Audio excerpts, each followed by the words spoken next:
स्थानिक स्वराज्य संस्थांच्या निवडणुका जवळ येत आहेत तशा ठाकरेंची शिवसेना आणि मनसेच्या युतीच्या चर्चा अधिकच जोर धरू लागल्या आहेत। त्यात उद्धव ठाकरेंनी युतीच्या दिशेनं पाऊल टाकणारं विधान केल्यामुळे या चर्चेला आणखीनच धार आली। महाराष्ट्राच्या मनातलं होणार आणि संदेश वगैरे नव्हे तर थेट निर्णयच कळवू असं सूचक विधान उद्धव ठाकरेंनी केलं। मनसेकडून सांगितलं जात आहे की युतीचा प्रस्ताव पाठवा। ठीक आहे ना, बरोबर आहे। जे महाराष्ट्राच्या जनतेच्या मनात आहे ते होईल। संदेश कशाला मी बातमीच देईन ना तुम्हाला। माझ्याकडे शिवसैनिकांच्या मनात कुठेही संभ्रम नाही आणि जे काही त्यांचे सुद्धा सैनिक एकमेकाच्या आमच्या संपर्कात आहेत त्यांच्याही मनात संभ्रम नाही। तर माझं म्हणणं की संदेश वगैरे देण्यापेक्षा आम्ही जी काय बातमी द्यायची ती बातमी देऊ। दोन्ही पक्षांच्या कार्यकर्त्यांमध्ये उत्साह आहे। मात्र आता शिवसेना मनसे युतीची घोषणा 14 जूनला राज ठाकरेंच्या वाढदिवसाला होते की 19 जूनला शिवसेनेच्या वर्धापन दिनाला, याकडे लक्ष लागलंय। उद्धव ठाकरेंनी युतीचा प्रस्ताव द्यावा असं संदीप देशपांडेंनी म्हटलंय, तर उद्धव ठाकरेंनी राज ठाकरेंना फोन करावा, तुम्ही एक पाऊल पुढे या, राज ठाकरे 100 पावलं पुढे येतील असा सल्ला मनसे नेते अविनाश जाधवांनी दिला। कुठलाही ठोस प्रस्ताव राजसाहेबांपुढे येणार नाही तोपर्यंत ते निर्णयापर्यंत पोहोचू शकत नाही। यावेळेला प्रस्ताव येईल त्यावेळेला त्याचा निर्णय, योग्य तो निर्णय राजसाहेब घेतील। बाळा नांदगावकर हे राजसाहेबांच्या आदेशाने मातोश्रीवर गेले होते। दुर्दैवाने उद्धव ठाकरेंनी त्यांना भेट दिली नाही। दोन्ही भावांकडे एकमेकांचा नंबर आहे, बरोबर आहे। जर अख्खी शिवसेना अशी म्हणत असेल की आपल्याला राजसाहेबांसोबत जायला हवं, मनसेसोबत जायला हवं, तर उद्धव साहेबांकडे राजसाहेबांचा नंबर आहे। एक कॉल, एक फोन, जर मराठी माणूस आणि महाराष्ट्राच्या हिताच्या काही गोष्टी घडणार असतील तर तो एक कॉल त्यांच्याकडनं यावा अशी अपेक्षा आहे आम्हाला। मी खात्रीने सांगतो, मी राजसाहेबांना नीट ओळखतो, आम्ही सगळे नीट तुम्ही एकदा एक पाऊल पुढे या साहेब। तर ठाकरे बंधूंच्या युतीशी माझा काय संबंध अशी प्रतिक्रिया मुख्यमंत्री देवेंद्र फडणवीसांनी दिली। त्या दोघांबाबत मी काय बोलणार, मात्र याची चर्चा मीडियातच अधिक सुरू असल्याचं त्यांनी नमूद केलं। तसंच ठाकरे बंधूंच्या युतीच्या चर्चेवर योग्य वेळी बोलणार असल्याचंही त्यांनी सांगितलेलं आहे। ठाकरेंच्या युतीशी माझा काय संबंध अशी प्रतिक्रिया यावेळेस मुख्यमंत्री देवेंद्र फडणवीसांनी ठाकरे बंधूंच्या मनोमिलन आणि युती संदर्भात दिलेली आहे। की त्यांच्या वक्तव्यावर प्रतिक्रिया ही राज ठाकरे देतील, मी कशी प्रतिक्रिया देणार आहे, माझा काय संबंध येतो त्याच्यामध्ये। त्याच्यामुळे ते आपापसात ठरवतील, यांनी साथ द्यायचे, त्यांनी प्रतिसाद द्यायचा आहे की त्यांनी द्यायचा नाही आहे। आता तुम्हीच जास्त तारे तोडून राहिलात, त्या दोघांपेक्षा जास्त माहिती तुमच्याकडे आहे, हा सगळ्यात मोठा प्रॉब्लेम आहे। पण काही हरकत नाही, मला असं वाटतं की माध्यमांचं ते कामच आहे।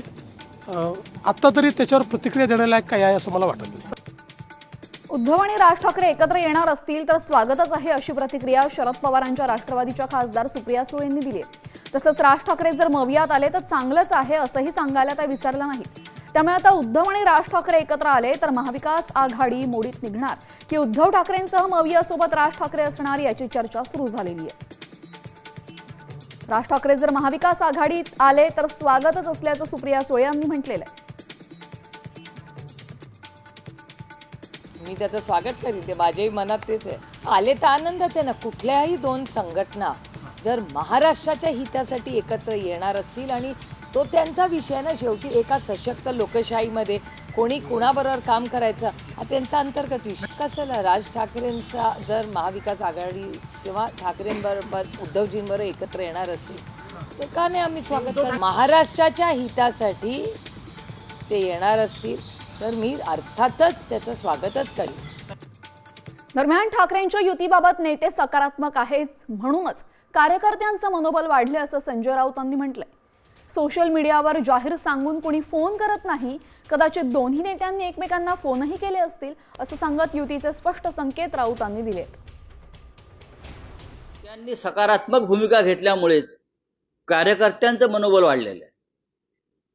आम्ही सकारात्मक आहोत, माननीय राज ठाकरे सकारात्मक आहेत, त्यांचे सहकारी सकारात्मक आहेत, माननीय उद्धव ठाकरे साहेब सकारात्मक आहेत। आम्ही त्यांचे सगळे सहकारी या विषयावर अत्यंत सकारात्मक असल्यामुळे त्याचा परिणाम जमिनीवरच्या दोन्ही पक्षाच्या कार्यकर्त्यात झाला असेल तर त्याच्यामध्ये चिंतेचं कारण काय, तुम्ही स्वागत केलं पाहिजे त्याचं ना। जाहीरपणे तर आता मी 10 मिनिटांनी राज ठाकरे यांना फोन करतोय किंवा 10 मिनिटांनी मी उद्धव ठाकरेंना फोन करतोय असं समाज काय सोशल मीडियावर सांगून तर कोणी एकमेकांना फोन करत नाही। काय सांगावं, फोन झाले सुद्धा असतील. तुम्हाला फळ झाडावरती यायला आधी बी लावावं लागतं, मग पाणी घालावं लागतं, मग रोपटं वाढवावं लागतं, मग फांद्या येतात. अशा अनेक प्रक्रियातून फळ येतं. त्या प्रक्रियेला सुरुवात झालेली आहे आणि मला पूर्ण खात्री आहे की काही दिवसांनी तुम्ही म्हणाल खूपच झाडाला फळं आली आहेत, एवढी लवकर फळं आली कशी. आणि यानंतर बातमी लाडक्या बहिणींसंदर्भातली. लाडक्या बहिणींसाठी पुन्हा एकदा सामाजिक न्याय खात्याचा निधी वळवण्यात आलेला आहे. पाहूयात या संदर्भातली बातमी 60 सेकंदात. लाडक्या बहिणींसाठी राज्य सरकारनं पुन्हा एकदा सामाजिक न्याय विभागाचा निधी वळवल्याची माहिती आहे. अनुसूचित जातींसाठी असलेला 410 कोटींचा निधी वळवण्यात आला. आतापर्यंत सामाजिक न्याय आणि आदिवासी विभागांचा 1827 कोटी 70 लाखांचा निधी महिला आणि बाल विकास विभागाकडे वळवण्यात आलाय. कसा हा निधी वळवला तेही पाहूया. सामाजिक न्याय आणि विशेष सहाय्य विभागाचा 410.30 कोटींचा निधी दोनदा वळवला. सामाजिक न्याय विभागाचे आतापर्यंत एकूण 820 कोटी 60 लाख वळवले. आदिवासी विभागाचा 335 कोटी 70 लाखांचा निधी 3 वेळा वळवला. आदिवासी विभागाचा आतापर्यंत एकूण 1007 कोटींचा निधी वळवला.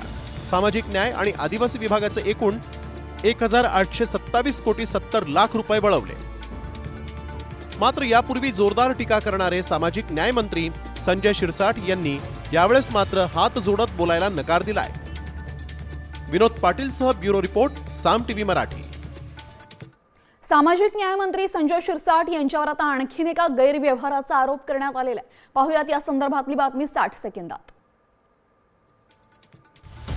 सामाजिक न्यायमंत्री संजय शिरसाट यांच्या विरोधातील वादाची मालिका काही केल्या थांबण्याचं नाव घेत नाहीये.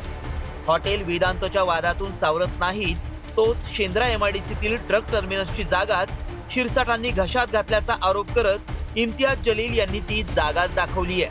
MIDCच्या रिझर्व्ड ट्रक टर्मिनसचा लँड होता. हे सगळे डॉक्युमेंट्स माझ्या हातात आहे. त्या डॉक्युमेंट्स प्रमाणे 21,275 स्क्वेअर मीटरचा जे प्लॉट होता ट्रक टर्मिनससाठी ते रिझर्व करून तितकंच लँडची मागणी संजय शिरसाटच्या मुलांनी केली आणि ते लँड संजय शिरसाटच्या मुलांना देण्यात आला. मात्र शिरसाटांनी प्रतिक्रिया देण्यास नकार दिलाय. हॉटेल वेदांतच्या कथित खरेदी गैरव्यवहार प्रकरणानंतर आता शेंद्रा MIDCतील जागेचा वाद समोर आल्यानं मंत्री शिरसाट यांच्या अडचणीत वाढ होण्याची शक्यता आहे. अभिनेता दिनो मोरियाच्या अडचणीमध्ये वाढ झालेली आहे. मिठी नदी गाळ घोटाळा प्रकरणी दिनो मोरियाच्या मुंबईतील घरी ईडीनं छापेमारी केली.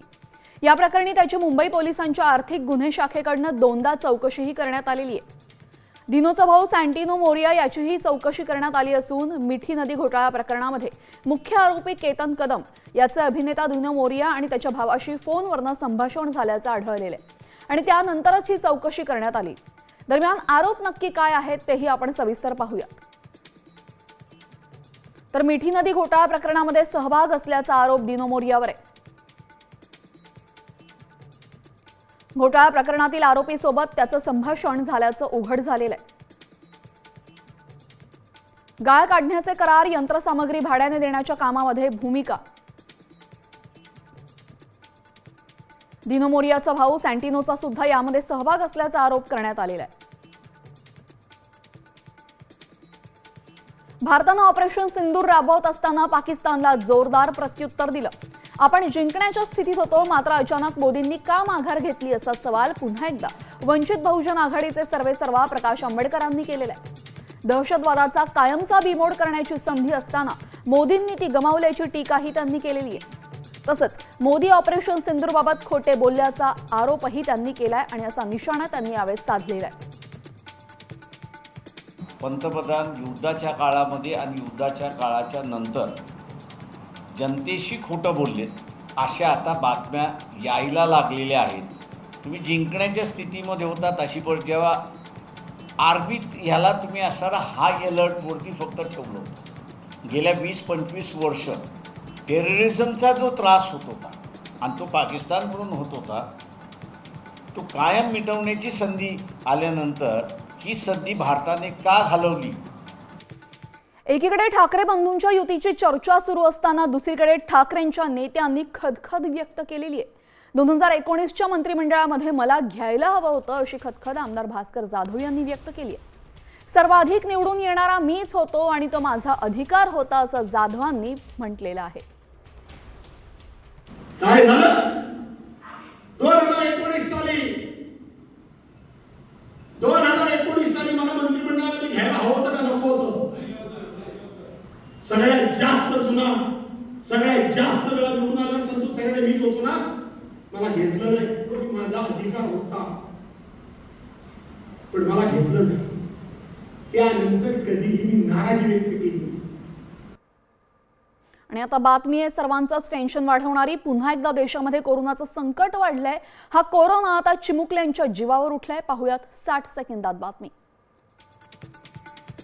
देशात कोरोनानं पुन्हा थैमान घालायला सुरुवात केली आहे. कोरोना रुग्णांची संख्या 5,000वर पोहोचली आहे. त्यात आता कोरोनाचा नवीन व्हेरियंट लहान मुलांसाठी धोकादायक ठरतोय. उत्तर प्रदेशातील नोएडामध्ये याच कोरोना व्हायरसमुळे 3 वर्षांच्या मुलीचा मृत्यू झालाय. आता या कोरोनामुळे पालकांचंही टेन्शन वाढलंय.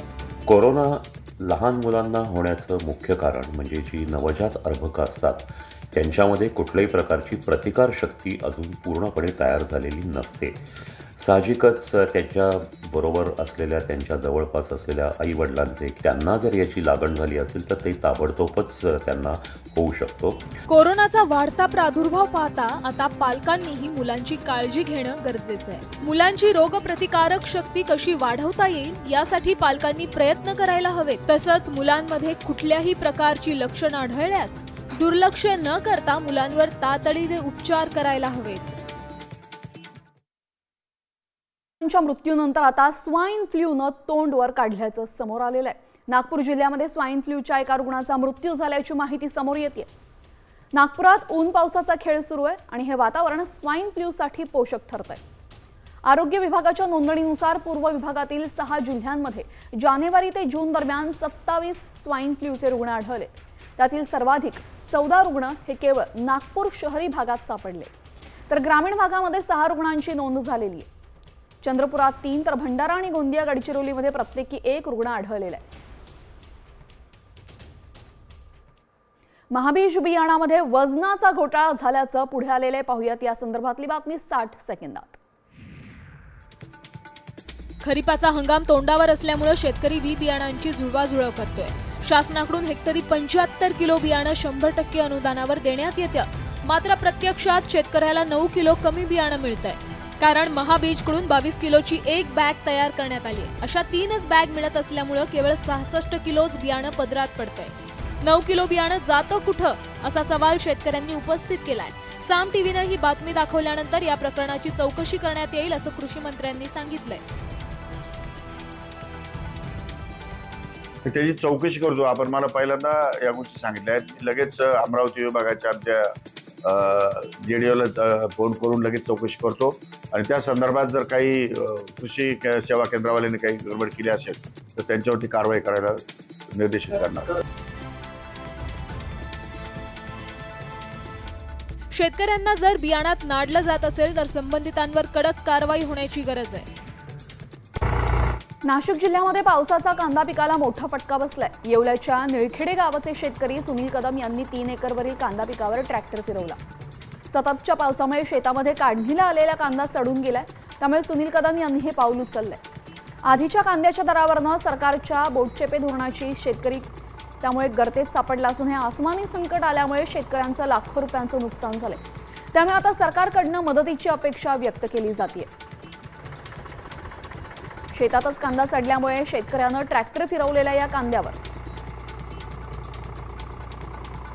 सततच्याच पावसामुळं शेतात यायला जमलं नाही कांदे काढायला.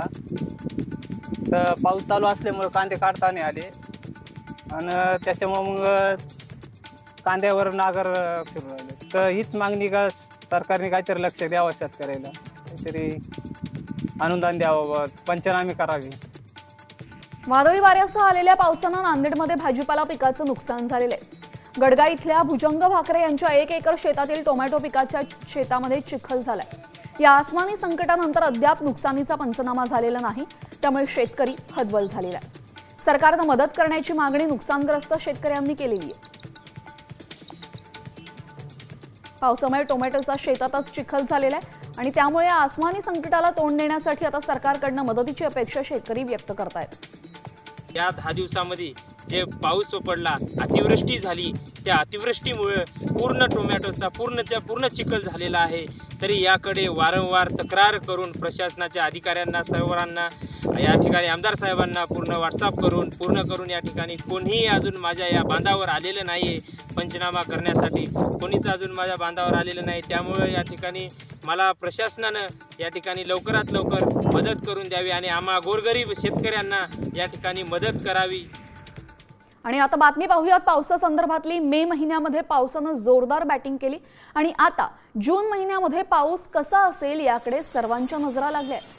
सध्या राज्यामध्ये पावसाचा जोर कमी असला तरीही 12 जून नंतर राज्यामध्ये पावसाचा जोर वाढेल असा अंदाज वर्तवण्यात आलाय। राज्यामध्ये आठवडाभरामध्ये मेघगर्जनेसह पाऊस होईल अशी शक्यता वर्तवण्यात आली आहे। कोकणात तुरळक ठिकाणी पावसाचा अंदाज आहे, तर मध्य महाराष्ट्र, मराठवाडा आणि विदर्भातील काही जिल्ह्यांमध्ये वादळी वाऱ्यासह पावसाचा अंदाज वर्तवण्यात आलेला आहे। त्यामुळे आता नागरिकांनी योग्य ती खबरदारी घ्यावी असं आवाहन करण्यात आलेलं आहे। नांदेड जिल्ह्यामध्ये वादळी वाऱ्यासह जोरदार पाऊस झाला। यामुळे नांदेड ते बिलोली राज्य महामार्गावर रस्त्याच्या दुतर्फा ठिकठिकाणी झाडं कोसळल्याचं पाहायला मिळालं। यामुळे महामार्गावरील वाहतुकीला अडथळा निर्माण झालाय, तर मुसळधार पावसामुळे शेतातही पाणी साचल्यामुळे शेतीला तळ्याचं स्वरूप आल्याचं पाहायला मिळालं।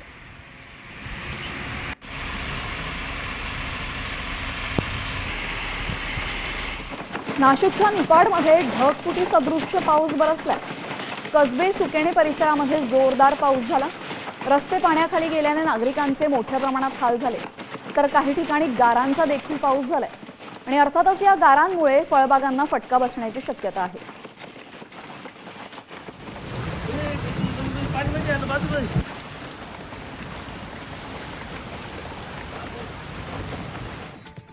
मुख्यमंत्र्यांचे लाडके भाऊ ग्रामविकास खात्यासाठी सावत्र भाऊ आहेत का, असा सवाल उपस्थित केलेला आहे तुकाराम बाबा महाराजांनी। या संदर्भात 9 जून पासून ग्रामपंचायतीमध्ये कर्मचाऱ्यांच्या नियुक्तीसाठी बेमुदत उपोषणाचा इशारा त्यांनी दिलेला आहे। मुख्यमंत्री युवा कार्य प्रशिक्षण योजनेअंतर्गत कर्मचाऱ्यांना ग्रामविकास खात्याकडून सावत्र भावाची वागणूक मिळते असा आरोप संघटनेचे प्रमुख तुकाराम महाराज बाबा यांनी केलेला आहे। मुख्यमंत्री साहेबांनी घोषणा केलेली आहे की सरसकट मुलांना जॉब मिळणार, पण ग्रामपंचायतमधली जी मुलं आहेत त्यांना जॉईनिंग करण्यामध्ये विलंब आणि त्यासाठी स्थगिती त्यांनी सांगितलेलं आहे। मग मला सांगा, जर मुख्यमंत्री साहेब जर सांगत असतील की सरसकट ह्याच्याने जॉईनिंग करून घ्या आणि ग्रामविकास खात्यामधून जर असं असेल की बाबा लाडका भाऊमधून जे मुलं आहेत त्या ग्रामपंचायती त्यांना स्थगिती मिळते, म्हणजे हे सावत्र भाऊ आहेत का, असाही प्रश्न त्या ठिकाणी आज निर्माण होतोय। जे मुलं कामाला आहेत, ग्रामपंचायतचा पण जो मुद्दा आहे तो देखील जर मार्गस्थ नाही लागला तर ग्रामविकास मंत्री जे आहेत त्यांच्या दारामध्ये जाऊन भजन कीर्तन करू। आणि आता बातमी आहे तुमच्या कामाची। होम लोन आणि कार लोन घेणाऱ्यांना मोठा दिलासा मिळालाय। पाहुयात 60 सेकंदात बातमी।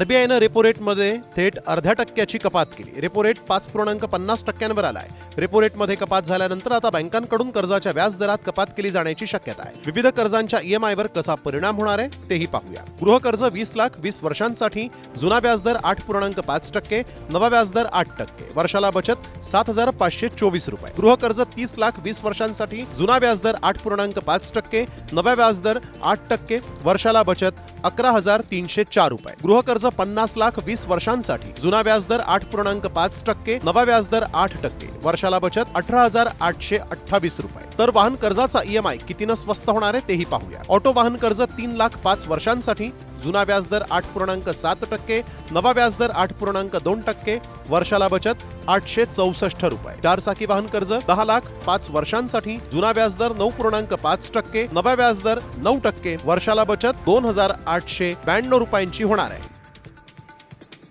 बकरी ईदवरून मीरा रोडमध्ये तणाव निर्माण झालेला आहे। इथल्या नॉर्थ गार्डन सिटी संकुलामध्ये वाहनांची तपासणी केली जाते। चोरून बकरा नेऊन त्याची कुर्बानी देऊ नये यासाठी इमारतीमध्ये येणाऱ्या वाहनांची तपासणी केली जाते। याबाबत आता मुसलमानांनी नाराजी व्यक्त केलेली आहे। मुसलमान धर्मियांचे सण आल्यावरच लोक वाहनांची तपासणी करतात असा आरोप मुसलमानांनी केलेला आहे। त्यामुळे सोसायटीमध्ये तणावाचं वातावरण निर्माण झालेलं आहे।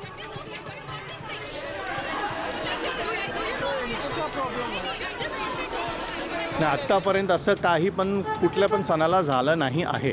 ह्याच सणाला होत आहे।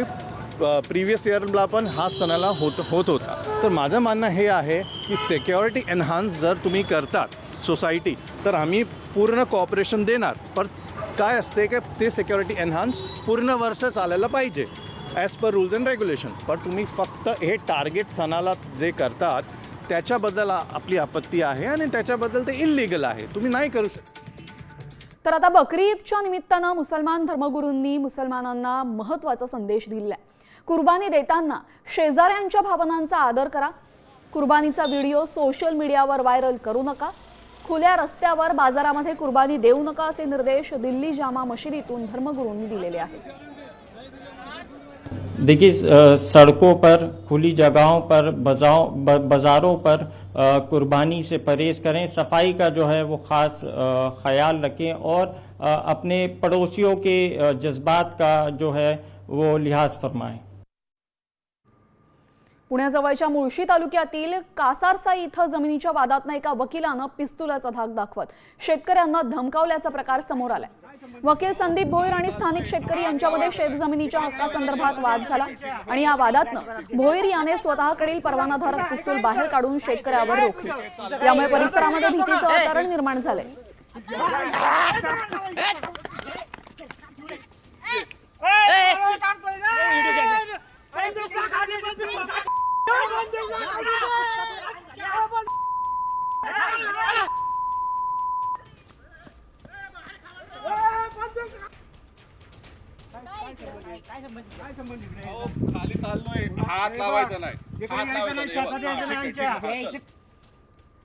विठ्ठल मंदिरामध्ये समितीकडनं देणगी देऊन भाविकांच्या हस्ते करण्यात येणाऱ्या विविध पूजांवरनं आता वाद सुरू झालेला आहे. पूजांच्या वाढत्या संख्येमुळे भाविकांना दर्शन रांगेमध्ये तासनतास ताटकळत उभं राहावं लागतं. त्यामुळे तुळशी पूजा तात्काळ बंद करावी अशी मागणी आता पुढे येते. वारकरी पाईक संघाचे प्रवक्ते रामकृष्ण वीर महाराज यांनी या संदर्भात मुख्यमंत्री देवेंद्र फडणवीसांकडे लेखी तक्रार केलेली आहे.